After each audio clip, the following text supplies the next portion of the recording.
Jam Villanueva nagpost ng mga convos sa pagitan ni Anthony Jennings at Maris Racal. Binasag na ni Jam Villanueva ang kanyang katahimikan sa hiwalayan nila ng aktor na si Anthony Jennings. Sa kanyang Instagram stories noong gabi ng Disyembre 3, 2024, binahagi ni Jam ang mga screenshots ng umano'y usapan ni na Anthony at ng co-star nitong si Maris Racal. Ayon kay Jam, nagsimula nang humina ang kanilang relasyon noong kalagitnaan ng 2024 kasabay ng lalong pagiging malapit ni na Anthony at Maris. Sa kabila ng mga red flags, sinuportahan pa rin daw niya ang tambalan ng dalawa, ngunit ang nararamdaman niyang pagtataksil ay tuluyang nakaapekto sa kanya. Tingin mo, makakaapekto ba ang mga revelasyon ni Jam sa pananaw ng mga tao kina Anthony at Maris? Ibinahagi ni Jam ang mga screenshots kung saan makikitang hinihikayat umano ni Maris si Anthony na burahin ang kanilang mga usapan. Ayon kay Jam, sinabi ni Anthony na ginagawa niya ito bilang bahagi ng method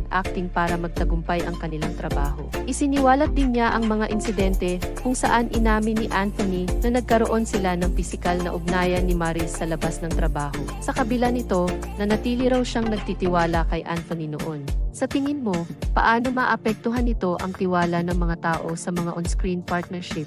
Ibinahagi rin ni Jam ang ilang larawan, kabilang na ang umano'y litrato ng magkasintahang naghahalikan sa eroplano na nagdulot sa kanya ng matinding sakit. Bagamat sinabi ni Anthony sa isang pahayag na magkaibigan lamang sila ni Maris at pinakiusapan ang mga tao na itigil ang mga issue, nanindigan si Jam sa kanyang mga inilabas. Anya, gusto lang niyang mailahad ang katotohanan matapos ang ilang buwang pananahimik. Dapat bang manahimik na lang si Jam o tama bang ibahagi niya ang kanyang panig?